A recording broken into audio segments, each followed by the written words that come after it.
Volando a través del tiempo, la historia de la aviación comercial y la industria del Airbus. En este episodio de Volando a través del tiempo conoceremos la evolución de la forma de los aviones.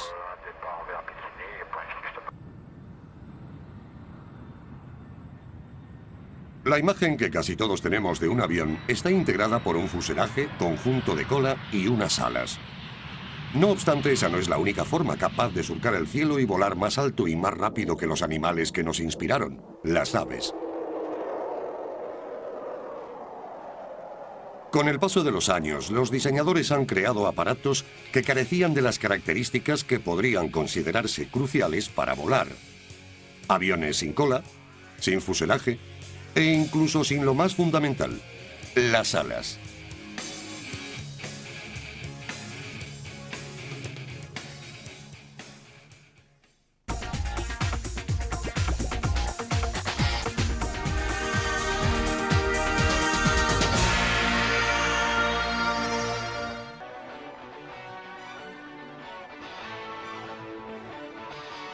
Volar siempre ha sido una aspiración. Sin embargo, los primeros inventores sabían muy poco sobre los aspectos técnicos o la constitución del vuelo.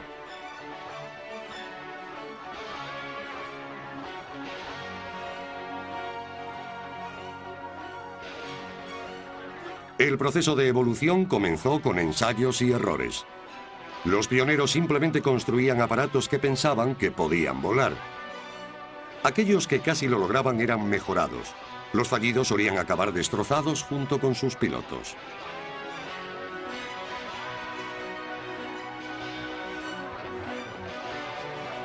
A veces los diseñadores se sentían desorientados cuando artilugios que no debían volar lo hacían y otros que deberían hacerlo no levantaban el vuelo.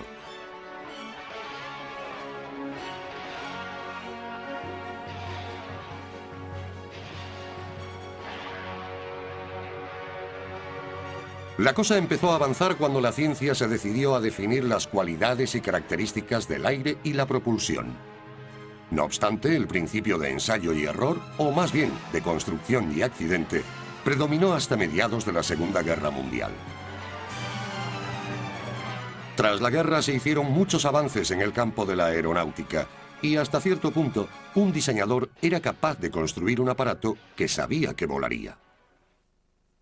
Pero para entonces ya había comenzado la Guerra Fría y con ella la carrera para construir un avión avanzado. Así que de nuevo se estrellaban con frecuencia modelos de prueba y prototipos. Incluso uno de los aviones con más éxito de la historia, el Jumbo, fue construido en parte a base de probar.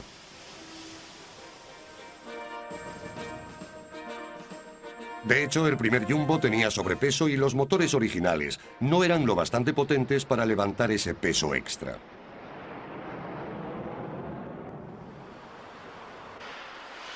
Las líneas aéreas que encargaron el Jumbo tuvieron que esperar a que se creara un nuevo motor capaz de ponerlo en servicio. Actualmente los fabricantes de aviones son capaces de construir sus aparatos con resultados muy precisos. Los modelos informáticos pueden probarse en condiciones virtuales para evaluar sus prestaciones. Los fabricantes incluso pueden construir simuladores que los pilotos de pruebas usan para familiarizarse con el prototipo antes de que esté terminado. Los pilotos de pruebas de uno de los cazas más modernos, el Lockheed Martin JSF-35, comentaron recientemente lo exacto que era el simulador respecto al prototipo.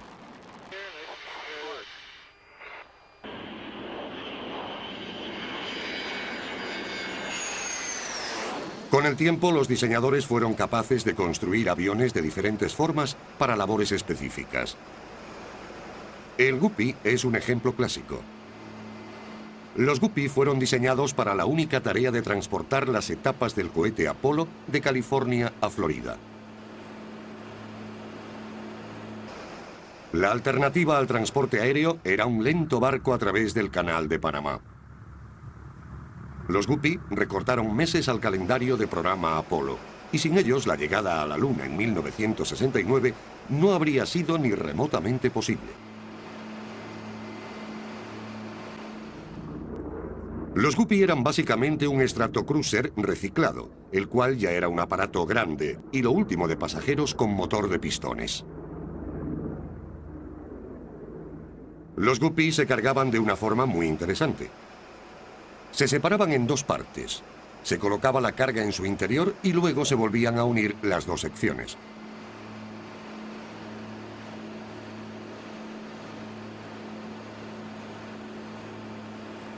Una versión posterior recibió el nombre de Super Guppy. El diámetro de la sección de carga pasó de los 5,7 metros del Guppy a 7,5 y el fuselaje fue alargado a 8 metros. La separación del casco era una operación de gran envergadura y solo se llevaba a cabo para el transporte de determinados objetos, como los cohetes propulsores. El fabricante del Airbus también usó el Super Guppy para transportar partes desde varias fábricas hasta la planta de ensamblado.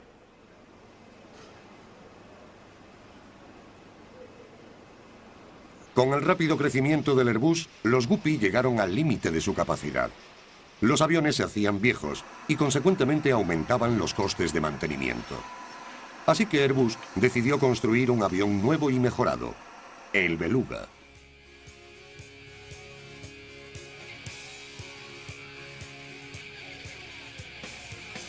Tiene un volumen de carga mucho mayor que el de los aviones militares de transporte Lockheed Galaxy, Antonov AN-124 y American C-17.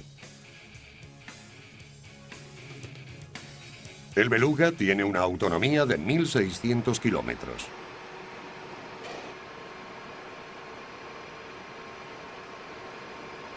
En febrero de 2003, uno de ellos llevó a cabo el vuelo charter más largo hasta la fecha, 25 horas incluyendo las paradas. El viaje llevó al Beluga desde Marsella, Francia, hasta la Feria Aeronáutica de Avalon, en Melbourne, Australia. Su misión fue transportar 3 helicópteros para Eurocopter. Estos gigantes transportan cabinas de piloto, secciones de fuselaje, alas y colas, hasta los centros de montaje de Airbus en Hamburgo y Toulouse. Airbus es el único fabricante que usa el transporte aéreo como nexo principal en su ciclo de producción. A los niveles actuales de producción, la flota lleva a cabo más de 40 vuelos a la semana entre plantas de Airbus. Algunas de las piezas transportadas por el Beluga incluyen las alas de 42 toneladas del A330-340, cuerpos y el fuselaje de cola del A300-600.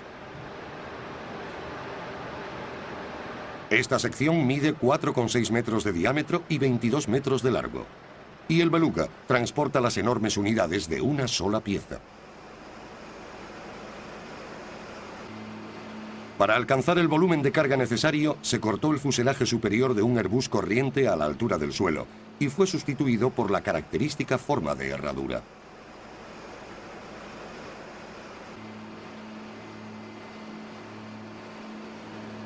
Para simplificar las tareas de carga y descarga, la cabina del piloto fue colocada bajo el nivel del suelo. La gigantesca escotilla de carga mide 17,3 metros de altura, prácticamente igual que un edificio de 5 plantas.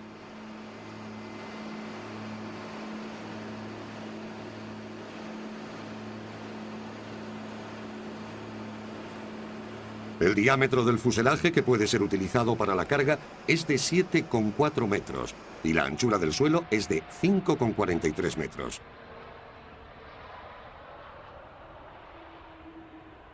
La longitud de la bodega de carga es de 37,7 metros.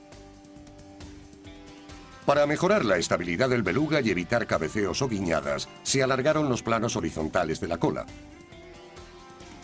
El vertical se colocó más alto que en un avión convencional y se le añadieron estabilizadores al conjunto para mejorar la efectividad del timón.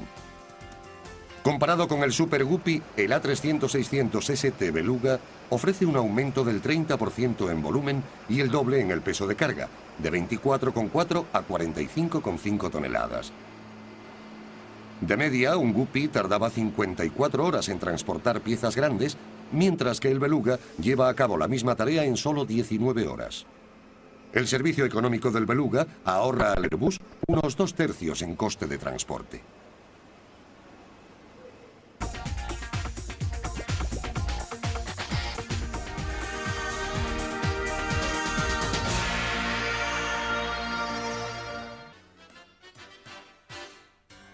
Un pionero de la aviación pasó más de 3 décadas desarrollando su nave de aspecto innovador, el Flying Wing, o ala volante. Jack Northrop estaba convencido de que un aparato que no tuviera turbulencias en el fuselaje y estuviera diseñado de forma que toda su superficie le proporcionara sustentación, revolucionaría el transporte aéreo. Su sueño era ver el cielo lleno de económicos Flying Wing. Sorprendentemente, Northrop no era piloto. En diciembre de 1941, hizo una prueba pública de vuelo de un ala volante. El ejército estadounidense no tardó en reconocer el mérito de su diseño y en 1942 le ofreció un contrato para construir el siguiente prototipo, el XB-35. El contrato requería un ala volante con 9.600 kilómetros de alcance y una velocidad máxima de 724 kilómetros por hora. La altitud operativa debía ser de 13.700 metros. El 25 de junio de 1946, 3 años después y pasado ampliamente de presupuesto, el primer XB-35 estaba preparado para su primer vuelo de prueba. Por supuesto, hubo problemas. La compañía de Northrop no contaba con el espacio requerido para construir el avión, así que pidió ayuda a la compañía Martin, un paso que posiblemente causara inconvenientes de producción. Los problemas mecánicos en las hélices contrarrotatorias y el sistema de transmisión eran evidentes. El eje de transmisión y el mecanismo de encastrado de las palas no funcionaba satisfactoriamente. Sin embargo, había llegado la era de los reactores y se tomó la decisión de transformar el XB-35 en ala volante de reacción XB-49.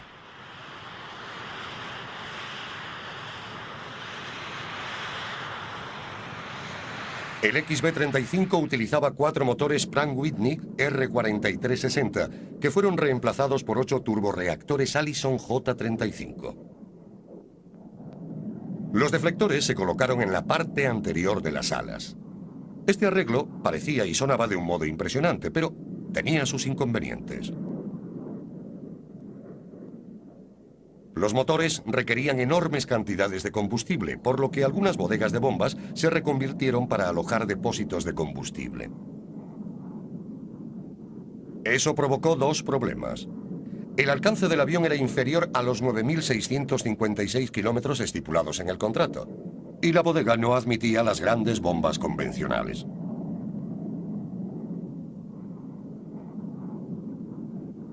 Hay quien sostiene que el golpe final al ala volante fue que el avión, en su versión de reacción, no era capaz de transportar una bomba atómica. Al Departamento de Defensa no le interesaba como simple bombardero.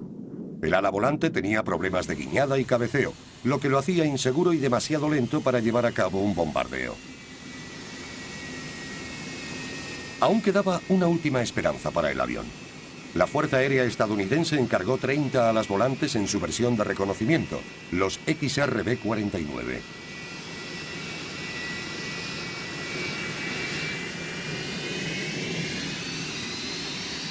El XRB-49 perdió 4 motores para almacenar más combustible, aunque Convair seguía sacándole ventaja con sus convencionales B-36. El diseño de Convair dejaba claro que el XRB tenía un alcance bastante reducido, un techo de servicio bajo y una limitada capacidad de carga bélica. En 1950, el presidente Truman recortó significativamente los presupuestos. La falta de dinero llevó a decantarse por el convencional B-36 antes que por el XRB, aún sin probar. A veces una idea se adelanta a su tiempo y aún no existe la tecnología necesaria para lograr el resultado deseado. El ala volante podría considerarse como tal. Casi todos los problemas del avión se habrían superado hoy. De hecho, así ha sido. Pero el ala volante logró algo excepcional que pasó inadvertido para la época: su capacidad furtiva. Se dice que durante las pruebas de vuelo, los técnicos se frustraban porque solían perder al avión en la pantalla del radar. Al parecer, dichos incidentes fueron archivados y olvidados. ¿O no?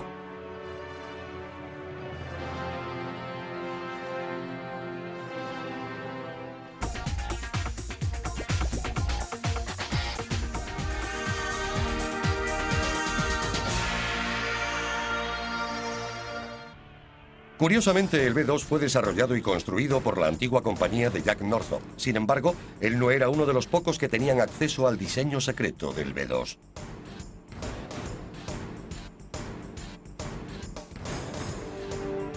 La combinación de tecnología furtiva con una alta eficiencia aerodinámica y una gran capacidad de carga dan al B-2 mucha ventaja sobre los bombarderos existentes.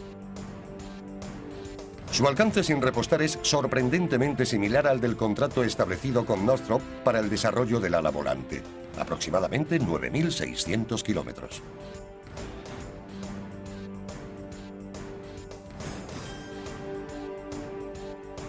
La baja detectabilidad del B-2 es debida a la combinación de una reducida firma infrarroja, acústica, electromagnética, visual y del radar.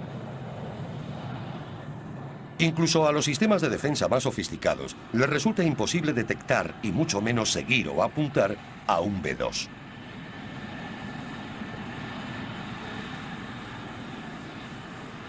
Muchos aspectos de su tecnología siguen siendo alto secreto. Sin embargo, los materiales del B-2, revestimientos especiales y el diseño de ala volante contribuyen a que pase desapercibido. En misiones convencionales y operando desde las bases en Diego García y en la isla de Guam, pueden cubrir el mundo entero repostando solo una vez.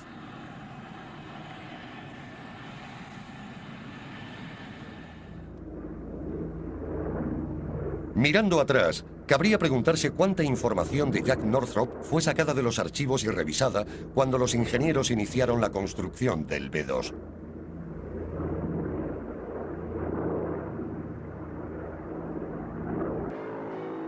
El ala volante de Northrop fue superado por el B-36.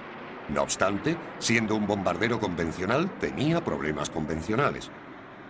Estos aviones eran lentos y se convertían en blancos fáciles para los cazas interceptores. Desde la Segunda Guerra Mundial, los bombarderos han necesitado escoltas y el B-36 no era una excepción. El alcance de los bombarderos fue aumentando y la logística para mantener a los cazas de escolta suponía un gran problema, que solucionó la indetectabilidad.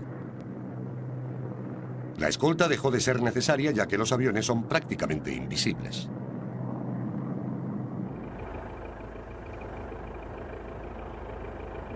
Un avión experimental fue el Globin. Fue diseñado para caber en las bodegas de un escuadrón de bombarderos y, en caso de aparición de cazas enemigos, lanzarlo para hacerles frente.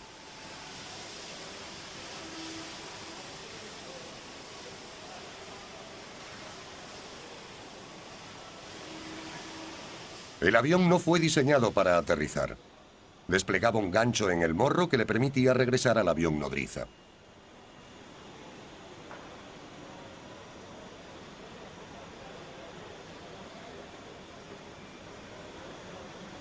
Solo medía 4,5 metros de largo y la envergadura de sus alas era de 6,4 metros, que se reducía a poco más de 1,5 metros cuando se plegaban para entrar en la bodega del bombardero.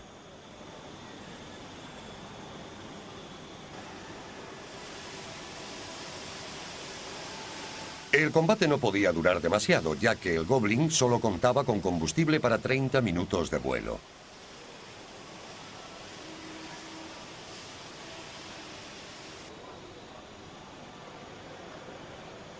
Un reactor Westinghouse con 1.360 kilogramos de empuje era el propulsor de este diminuto caza.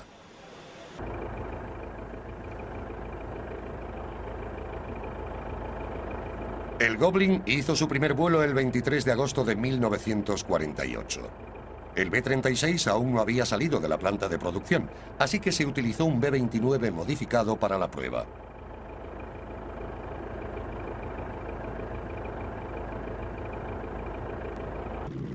El Goblin no cabía en la bodega del B-29 como lo haría en la del nuevo B-36.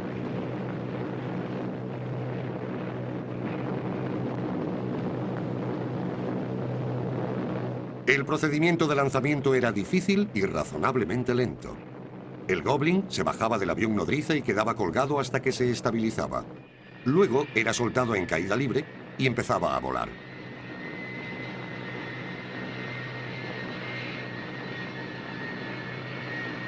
La parte más complicada del proceso era volver a meterlo en el B-29.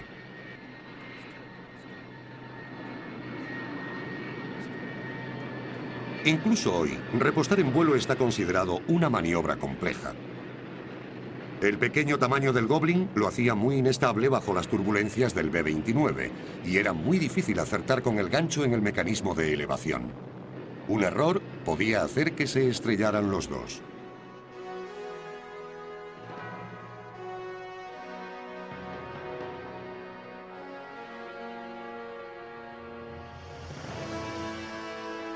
En este caso, el piloto intentaba engancharse a velocidad para mantener estable el Goblin. El golpe rompió la cubierta y tuvo que hacer un aterrizaje de emergencia.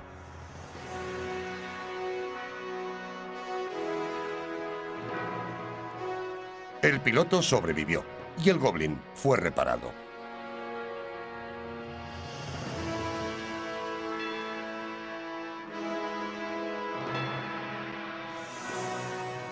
En octubre se volvió a hacer la prueba, esta vez con éxito.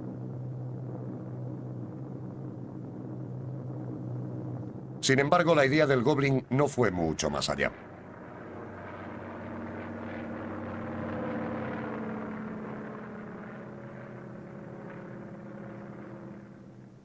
El desarrollo de diferentes formas es quizás uno de los aspectos más interesantes de la historia de la aeronáutica.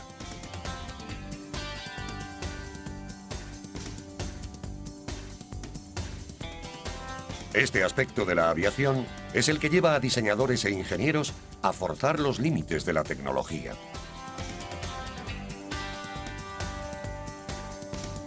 Incluso los fracasos son considerados éxitos, ya que siempre se aprende algo nuevo de los procesos de experimentación.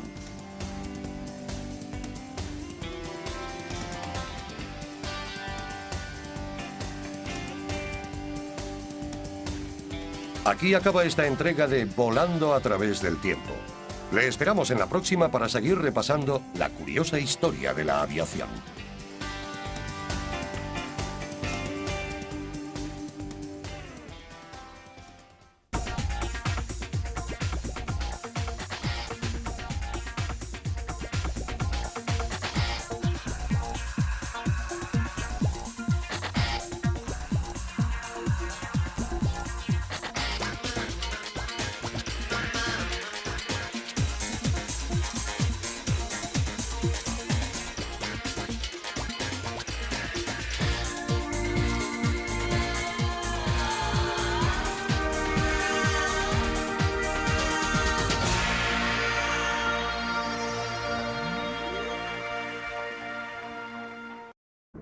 Los Guppy se cargaban de una forma muy interesante.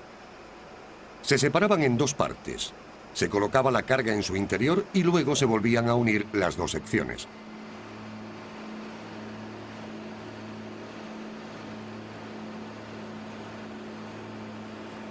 Una versión posterior recibió el nombre de Super Guppy. El diámetro de la sección de carga pasó de los 5,7 metros del Guppy a 7,5 y el fuselaje fue alargado a 8 metros. La separación del casco era una operación de gran envergadura y solo se llevaba a cabo para el transporte de determinados objetos, como los cohetes propulsores. El fabricante del Airbus también usó el Super Guppy para transportar partes desde varias fábricas hasta la planta de ensamblado.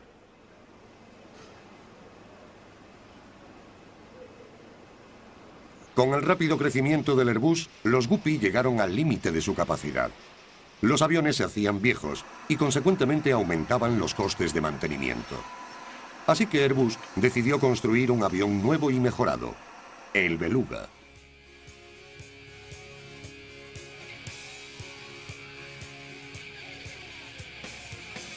Tiene un volumen de carga mucho mayor que el de los aviones militares de transporte Lockheed Galaxy, Antonov AN-124 y American C-17. El Beluga tiene una autonomía de 1.600 kilómetros.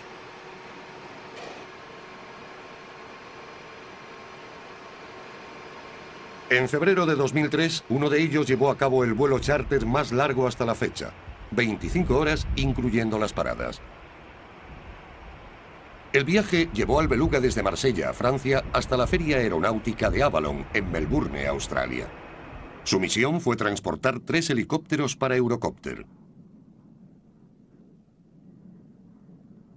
Estos gigantes transportan cabinas de piloto, secciones de fuselaje, alas y colas, hasta los centros de montaje de Airbus en Hamburgo y Toulouse. Airbus es el único fabricante que usa el transporte aéreo como nexo principal en su ciclo de producción. A los niveles actuales de producción, la flota lleva a cabo más de 40 vuelos a la semana entre plantas de Airbus.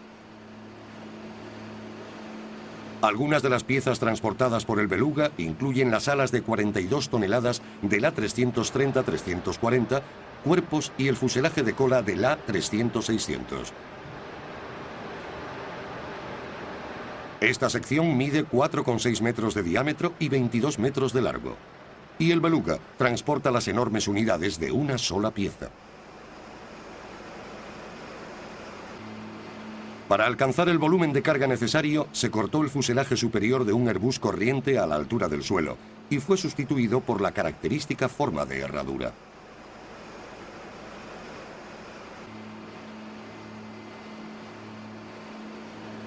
Para simplificar las tareas de carga y descarga, la cabina del piloto fue colocada bajo el nivel del suelo.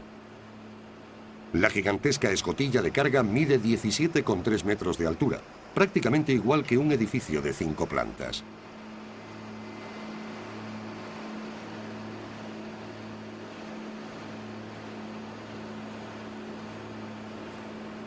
El diámetro del fuselaje que puede ser utilizado para la carga es de 7,4 metros y la anchura del suelo es de 5,43 metros.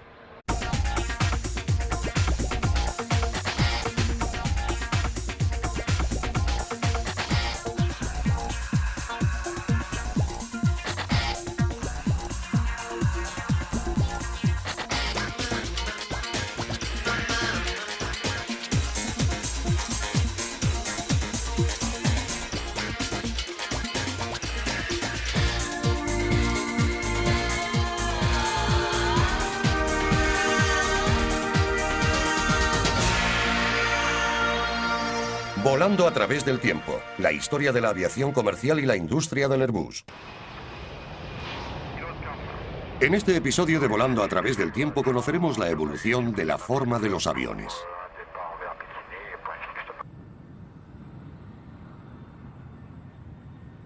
La imagen que casi todos tenemos de un avión está integrada por un fuselaje, conjunto de cola y unas alas. No obstante, esa no es la única forma capaz de surcar el cielo y volar más alto y más rápido que los animales que nos inspiraron, las aves. Con el paso de los años, los diseñadores han creado aparatos que carecían de las características que podrían considerarse cruciales para volar. Aviones sin cola, sin fuselaje e incluso sin lo más fundamental, las alas.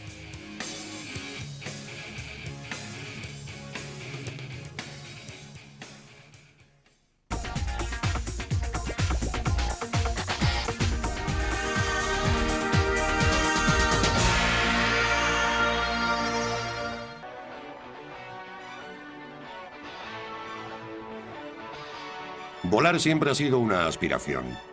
Sin embargo, los primeros inventores sabían muy poco sobre los extra.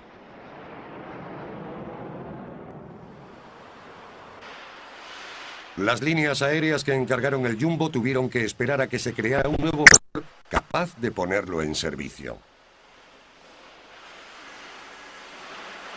Actualmente los fabricantes de aviones son capaces de construir sus aparatos con resultados muy precisos.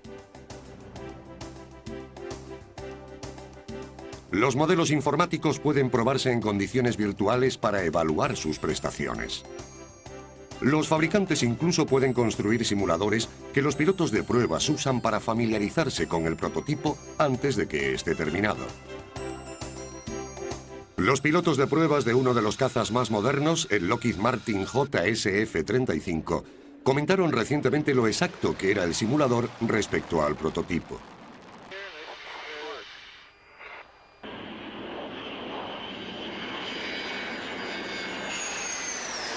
Con el tiempo, los diseñadores fueron capaces de construir aviones de diferentes formas para labores específicas. El Guppy es un ejemplo clásico. Los Guppy fueron diseñados para la única tarea de transportar las etapas del cohete Apolo de California a Florida. La alternativa al transporte aéreo era un lento barco a través del Canal de Panamá. Los Guppy recortaron meses al calendario de programa Apolo, y sin ellos la llegada a la Luna en 1969 no habría sido ni remotamente posible. Los Guppy eran básicamente un Stratocruiser reciclado, el cual ya era un aparato grande y lo último de pasajeros con motor de pistones. Aspectos técnicos o la constitución del vuelo.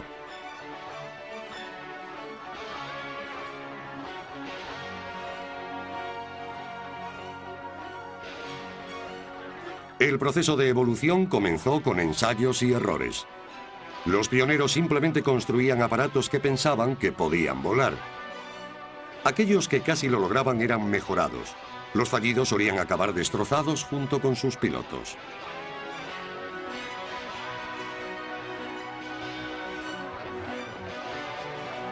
A veces los diseñadores se sentían desorientados cuando artilugios que no debían volar lo hacían y otros que deberían hacerlo no levantaban el vuelo.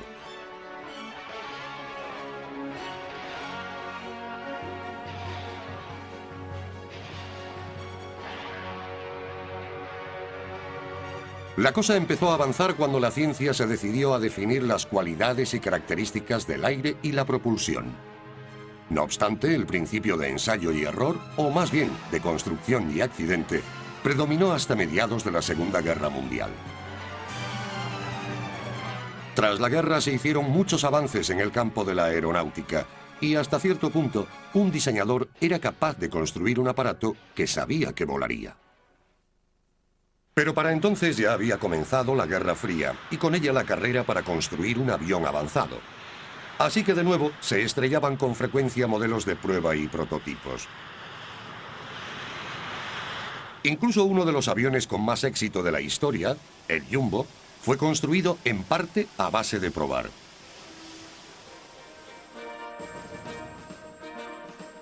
De hecho, el primer Jumbo tenía sobrepeso y los motores originales no eran lo bastante potentes para levantar ese peso extra.